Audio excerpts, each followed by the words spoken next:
안녕하세요, 문혁입니다. 네, 우리 수화통역 감각익히기 명언편을 오늘부터 시작해 보도록 하겠습니다. 수화통역 감각익히기라는 과목은요, 이제 여러분들이 지금까지 수화통역 기본 다지기를 끝내고 오셨죠. 그래서 보캐블러리를 끝내셨을 테고요. 그리고 이제 실력이 되시는 분들은 바로 감각익히기로 넘어오셨을 것이고, 기본 다지기를 끝내시고 아직도 실력이 부족하거나 이제 처음 통역 발을 이제 들여 놓으셔야 되는 분들은 아마도 수화통역 실전 대비반, 실기 대비반 A에서 Z까지 하나에서 10가지를 싹 하고 오셨을 것 같아요. 네. 우선은 A에서 Z까지를 하고 오신 분들은 그 수업 방식이 비슷하게 진행이 되는데 훨씬 더 조금 더 어렵고 농식 수화나 이런 것들을 좀 섞는다고 생각하시면 될 것 같고요. 우선은 좀 실력이 되시고 이미 좀 수화를 경험하고 계시고 수화에 대한 통역의 감각을 이제 일으켜야 되시는 분들이 들어오셔서 이제 수화 통역의 능력을 좀 더 많이 키우시는 강의로 보고 시작하시면 될 것 같습니다. 우리 수화 통역에서 항상 말씀드리는 건데요. 기본 다지기를 하고 오셨을 텐데 기본 다지기를 통해서 보캐블러리를 한 번은 끝내셔야 합니다. 그래서 우리가 한 2,000단어 정도 되는 보캐블러리를 우선은 싹 끝냈다고 치고 끝냈고 그 다음에 이제 농식 수화나 이제 마임이나 이런 표현력들이 이제 더 필요하신 분들이 이제 감각 익히기를 공부하시면 훨씬 더 유용하지 않을까 싶고요. 네. 우선은 단어를 2,000개를 하셨으면 기본 다지기 때 이미 다 공부를 하셨죠? 기본 다지기 복합 마스터즈 단어를 막 치는 연습하는 거예요. 그래서 기계적인 수화 통역을 우선은 기계적인 통역이 우선 되어져야 하는 거예요. 단어를 외운 걸로 끝나는 게 아니라 단어에 외우는 거, 모양, 교정, 그리고 속도. 그래서 이 작업들을 모양, 단어를 외우는 건 당연하고 그런데 그런데 아버지 이러면 사실은 통역을 못 해요. 네.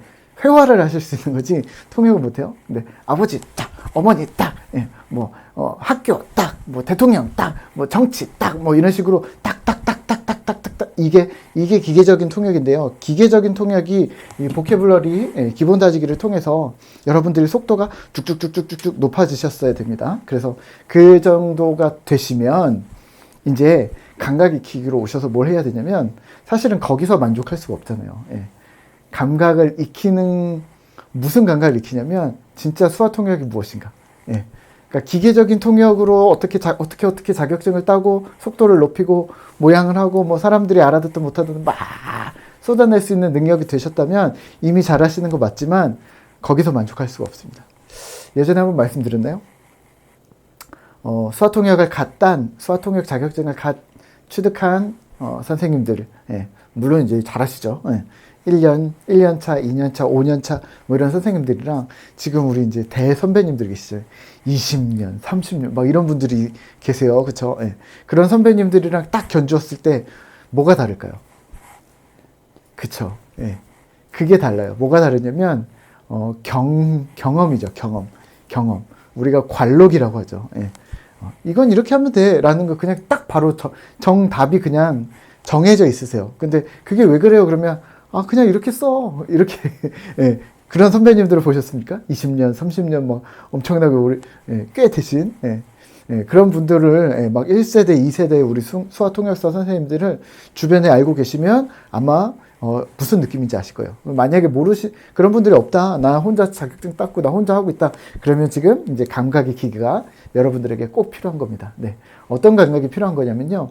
그 세월의 경험, 이렇게 하면 농아인들이 편해해. 이렇게 하면 농아인들이 잘 이해할 수 있을 거야. 너 이렇게 하면 농아인들 이게 이렇게 하면 똑똑한 농아인들 이게 아니면 농식 이런 식으로 어떤 이런 류의 종류를 사실은 지금 수화통역 자격증을 준비하시는 분들이나 혹은 수화통역사 자격증을 취득하고 이제 활동을 시작하신 지 1년에서 5년 정도밖에 안 되신 분들은 그 부분을 이제 준비해 나가셔야 되는 거죠. 그러니까 전에 로드맵 할 때 말씀드렸잖아요. 수화통역 자격증을 따고 나서도 평생 공부하셔야 될 부분은 뭐냐면 마임 우선은, 두 번째는 농식수화. 왜냐면 농식수화는 우리가 외운 걸로 다 써먹을 수가 없어요. 예. 왜냐면 어떤 상황에 따라서 이렇게 막 변형이 되는, 예.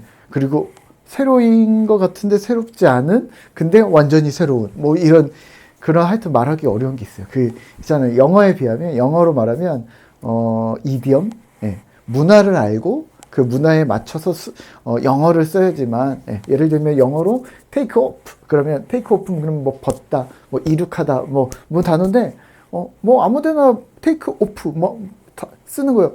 take off의 뜻이 막 10가지, 막 20가지 막 이렇게 있거든요. 예. 그러면 이 take라는 뜻을 우리가 어떻게 할 것인가? 예. 예. 이거를 마찬가지로, 예. 그 어떤 분위기, 어떤 상황, 그리고 사실은 우리가 말하는, 저희 통역사들 말하는 거는 농 문화 안에서 어떻게 사용되는가, 어떤 상황에 딱딱딱딱 맞춰서 수화를 막 사용할 수 있는가.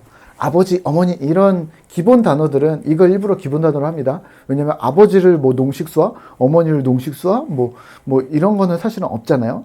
근데 그게 아니라, 예, 기가 막히다. 뭐, 눈꼴 사나워 못 보겠네. 정말 보기 싫어 죽겠네. 뭐 이런 표현들은요, 예, 이제 기계적인 통역이 아니라 정말, 예, 어떤 표현력과 우리가 얘기하고 있는 농식수화 혹은 그 사람과 나와의 혹은 농아인 문화에서의 어떤 적절한 수화가 있는 거거든요. 그 부분들을 이제 감각 익히기를 통해서 이제 시작하도록 할 겁니다. 네. 감각 익히기는요, 네. 문장을 항상 똑같은 것 패턴으로 해드리는데요. 첫 번째는 수화 문장이 우리가 말하는 기계식 통역으로. 왜냐하면 이제 수화통역 준비하시는 분들이 들어오셨을 거 아니에요. 예, 수화통역 준비하시는 분들이, 예, 기계식 통역을 어떻게 해나가야 하는지 첫 번째. 두 번째는, 예, 이거를 좀 더 농아인 문화에 맞게 조금 더 한번 고민을 해서 만들어낸 문장들. 그러니까 그대로 써야 되는가. 예, 우선은 시험을 보실 땐 그대로 쓰세요. 예. 그래도, 예, 합격하시는데 무리가 없다고 봐요. 예. 그 대신 진짜로 통역사가 되셔서, 예, 지금 이제 통역사분들도 들어오셨을 수 있는데요. 진짜로 통역사가 돼서 농아인들과 소통을 하는데 항상 안 풀려. 제가 그런 적이 있었거든요. 수화통역 자격증을 따고 활동을 하고 막 하는데도 어느 부분만 가면 고민이 있는 거예요. 왜냐하면 내가 약한 부분이 있거든요. 예. 이 부분은 못해. 예. 이 부분은 내가 통역을 잘 못해. 예. 이 부분은 아무리 해도 해결이 안 됐어. 뭐 이런 부분들이 좀 있거든요. 그러니까 그런 부분들을 그러면 어떻게 할 것인가, 그 부분을 함께 고민하고, 예, 그래서 한층 더 업그레이드된 문장 표현력들을 함께 고민하고 보여드리는, 예, 그 대신 수화통역 실기 대비반 A에서 Z까지에서는, A에서 G까지는 하나에서 10까지 완전 기초를 알려드렸기 때문에 농식수화나 마임을 최대한 배제를 했었고요. 이번 이제 명언편, 이제 감각 익히기가 명언편 뭐 여러 가지 편들로 이제 등장을 할 건데요. 명언편에서 이제 해드릴 것들은 농식이든 마임이든 혹은 문장을 통으로 버리든 뭐 이런 부분들을 아주 과감히, 예, 함께 해보도록 하겠습니다. 기대가 되시죠? 네. 저도 기대가 됩니다. 자, 이번에 재밌게 한번 좀 시작해 보도록 하죠. 네. 우선은, 예, 첫 문장 우리 함께 보도록 하겠습니다. 네, 우리 첫 문장 오늘, 예, 간단하게 보고 첫 시간을 마무리하도록 할게요. 네, 첫 문장입니다. 네, 행운은 매달 찾아옵니다. 네, 수어로 한다면, 예, 우선은 문장식으로 해드리면요, 행운은, 예, 예, 행운은 그냥 이렇게 하면 운명 뭐 이런 수어인 것이죠. 네, 단어 설명은 해드리지 않을 거예요. 행운은 매달, 예, 매달 찾아온다. 여기서 이제 문제가 되는 게 이거죠. 매달, 달 항상, 예, 달마다 뭐 근데 괜찮아, 예, 문제 되지 않아요? 달마다 찾아온다. 예. 그러나, 예, 그것을 맞이할 준비가 되어 있지 않으면 이렇게 쓰지 마시고, 그것을 맞이할 준비가 아직이면, 예, 대부분 다 놓치게 된다. 혹은 이제 행운을 이렇게 맞이하니까 맞이는데 준비 아직 하면 예, 잃어버린다. 이런 식으로 수화를 이쪽에서 왔으니까 이렇게 써버리는 게 조금 더 의미가 맞지 않을까 싶어요. 그러면 됐죠? 네.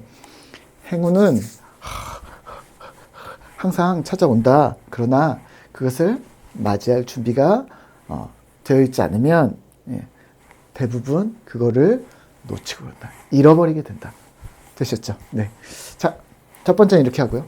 이거를 조금 더 그러면 어떻게 하면 조금 더 농아인들이 이해하실 수 있게 조금 더 수화를 바꿀 수 있을까요? 자, 행운. 자, 이렇게 하면 행운 이렇게 외우시지 마시고요. 행운을 어떻게 표현할까? 행복과 운명. 행복과 운명. 행운 이렇게 표현하면 되지 않을까? 사실은 저 같으면 만약에 행운은 그러면 아마 이렇게 쓸 것 같아요. 행복은으로 그냥. 예. 왜냐면 행운 이런 단어는 사실은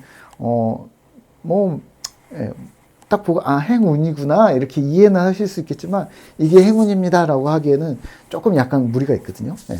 그러니까 하지만 그냥 행복은 행운은 매달 찾아온다. 매달 이건 달이고 매 아니면 매 이렇게 쓸 건가 이렇게 수화 쓰는 농아인 분들이 있을 수는 있죠. 네. 근데 이렇게 하지 말고 행복은 항상 찾아온다 이렇게 쓴다면 이거는 뭐냐면 진짜로 찾는 거거든요. 눈이 이렇게 막 하면서 막 이렇게 찾는 거거든요. 그러니까 행운은 매달 찾아온다. 사실은 찾아오는 것보다는 막 거기서 막 찾아오면 왔구나 찾아왔어 이렇게 이런 느낌이거든요. 근데 이거보다는 매달 찾아오는 거잖아요. 그러니까 어떤 느낌이냐면 어떤 정기적으로 찾아온다라는 느낌이 더 강하지 않을까요? 그럼 이렇게 써야죠. 행운은 이 정도 써주시면 행운이 오는 거죠. 행운이 매일 온다. 그러면요. 행운이 매달 온다. 행운이 1년에 한 번씩 온다. 행운은 평생에 한 번만 온다.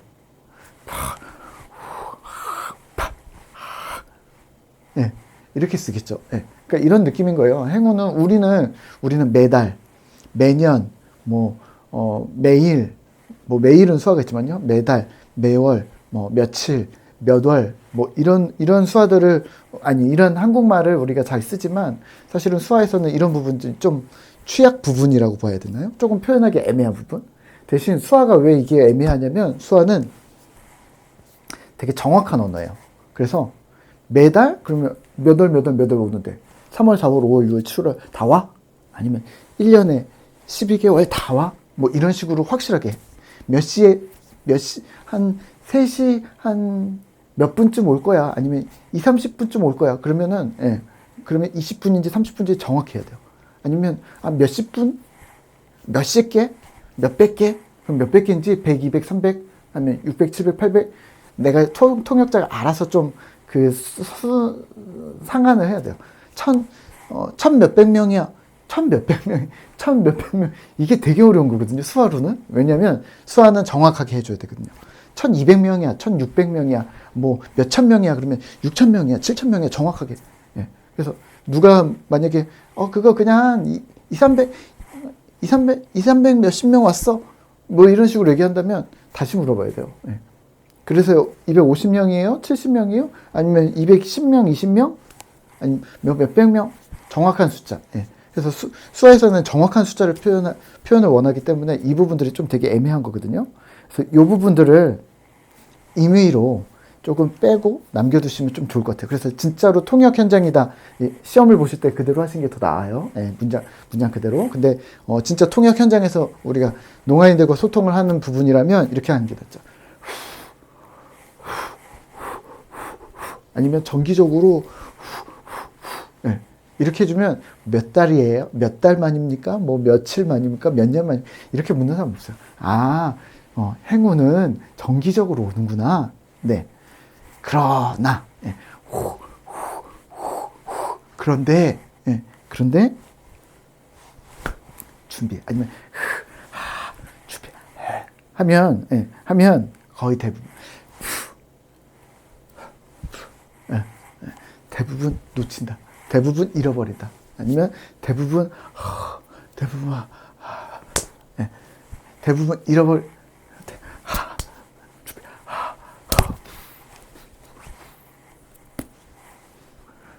이렇게 표현이 가는 거예요. 무슨 말이냐. 이런 거. 뭐냐면 문장이 이렇게 왔지만 이 문장에 대한 어떤 그 느낌? 느낌? 상황? 그리고 아쉬움? 뭐 놓쳤으니까 당연히 아쉬워야 되겠죠? 행운이니까. 또 아쉬움? 이런 속성들까지 같이 넣어주면 아, 이게 뭔지는 정확하지 모르지만 행운인지 행복인지 어떤 것이 계속 오는데 준비가 필요하구나. 항상 어떤 딱 그런 준비가 있어야 되는구나. 뭐 이런 이런 마음을 좀 알아갈 수 있거든요. 네. 자, 이렇게 통역하면 된다. 네. 되셨어요? 그러면 한 번 더. 네. 첫 번째로 문장을 조금 그대로 해주면 행운은 항상 찾아온다. 그러나 그것을 맞이할 준비가 되어 있지 않으면 대부분 다 놓치고 만다. 하는데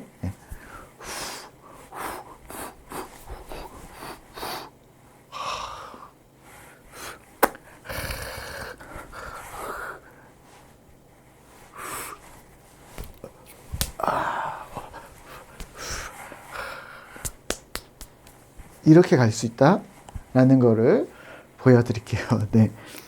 아니, 되시면 하는 거고, 이렇게 보면서, 문장을 그대로 하지 않는구나. 이 정도의 뉘앙스들을 좀 가져가시면 좋겠고, 요거를 요렇게 돌리는구나. 이런 문장의 센스들을 이제 찾아가시는 거예요. 네.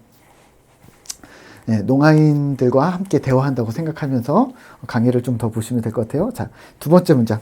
좀 길지만 두 번째 문장도 빨리 보고서 이제 첫 강의를 마무리하죠. 자, 2번입니다. 자, 사람의 일생은 한순간에 여유마저도 없다. 여유마저. 그럼, 마저. 어떻게.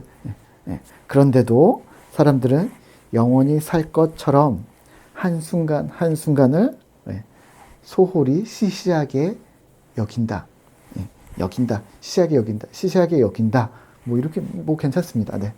사람의 일생은 한순간에 여유 없다. 그런데도 사람들은 영원히 살 것처럼 한순간, 한순간을 소홀히 여긴다. 잘하셨습니다. 네. 자, 문장을 조금 더 끌어내보시죠. 어떻게, 네. 어떻게 감정을, 느낌을, 어떤 의미인지. 사람의 일생의 한순간 여유 없이 힘들게 빡빡하게 막 분주하게 살아간다. 라는 뭐 이런 느낌이겠죠? 그러면요, 사람의 일생 동안 아니면 사람의 일생은 한순간 이렇게 쓰실래요? 진짜 근데? 한순간. 일순간. 이건 1이거든요. 농어를 볼 때. 일모. 우리는 한 번만. 내가 한 번 해봤는데, 내가 그거 한 번 먹어봤는데, 뭐 예를 들면, 내가 짜장면 한 번 먹어봤는데, 거기서 진짜 그러면 짜장면 한 번 먹어봤는데, 이렇게 쓰실 거예요? 내가 거기 한 번 가봤는데, 진짜 한 번 가봤을까? 한 번 가봤을 수도 있는데, 한 번이 아닐 수도 있거든요. 그냥 어떤 이 한국어적 뉘앙스거든요. 어떤 한 번이라는 거는 어떤 경험, 뭐 이런 느낌? 이런 느낌인 거죠. 내가 한번 내가 한 번 해봤는데, 해보자. 뭐 이런 단어가 이런 거죠. 밥 좀 주세요.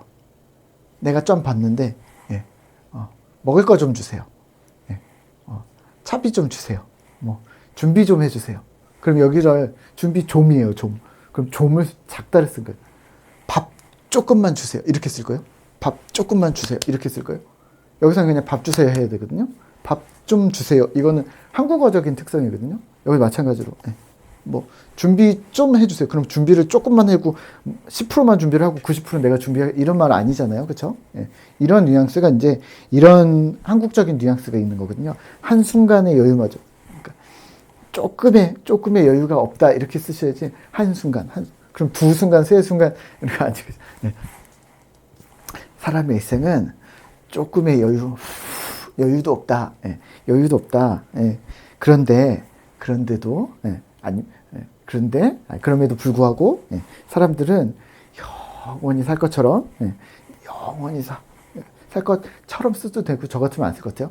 영원히 살 것처럼 그 매 순간순간을 소홀히 여긴다는 거죠.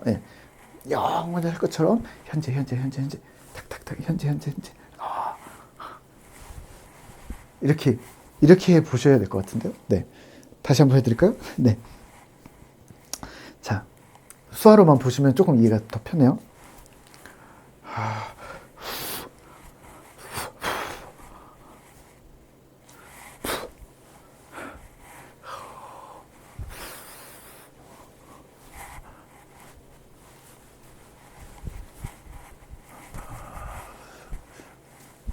이런 느낌입니다. 이런 느낌. 예. 사람의 일생은 예.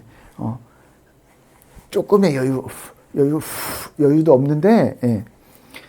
하지만 그럼에도 불구하고 사람들은 영원히 살 것처럼 쫙 계속 갈 수 있는 것처럼 생각하고 착각하고 예. 그냥 현재 중요하지 않아. 나중에 현재를 막 버리는 거죠. 예. 이런 느낌을 하고 있는 거죠. 네. 그래서 저 같으면 이렇게 표현을 다시 해버릴 거예요. 네. 사람은 예.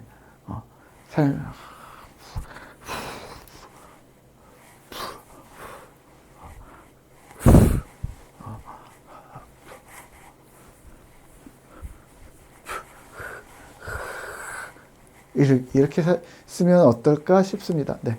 문장이 많이 파괴가 되잖아요. 예. 문장이 거의 남아나지 않을 정도로. 예.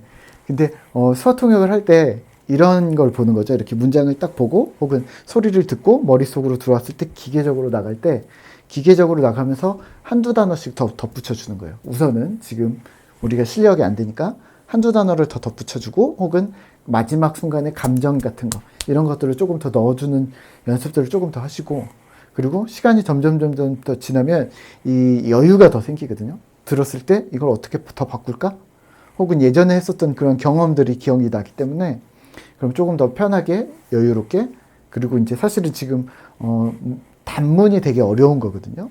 단문은 앞뒤에 문맥 없이 지금 딱 이 문맥에서 문맥을 막 만들어놔야 되는 거잖아요. 그래서 단문은 좀 어려운데 장문은 흐름이 있잖아요. 예.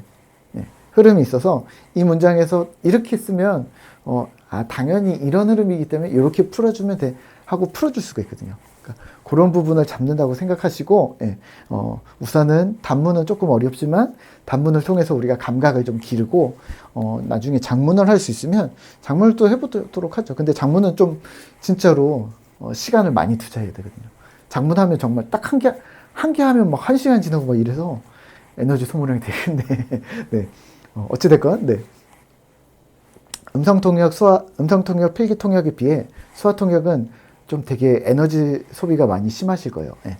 왜냐면 직접 해보고, 맞는지 체크해보고, 그리고 안 되는 모션들을 내가 해내야 되니까, 그리고 그걸 머리를 굴려내야 되니까 되게 입이 바짝바짝 마르거든요. 그래서 이제 저도 실기 대비반이나 이런 데 강의 같은 데 가면 수화통역은 좀 더 많이 최소화를 시켜드려요. 왜냐면 아무리 해도 못 쫓아하시거든요. 네. 아까처럼 막 문장을 막 다 파괴시켜버리면 사실은 가르쳐 드리고 싶은 거는 이만큼인데 왜냐면 농식도 들어가야 되지, 마임도 들어가야 되지, 그다 추임새에다가 뭐 어떻게 막 뭐 이런 표정들 비수지 뭐 이런 것까지 다 들어가면 사실은 너무 좋은 표현이 되는데 사실은 거기까지 따라가시면 되게 어려우시잖아요.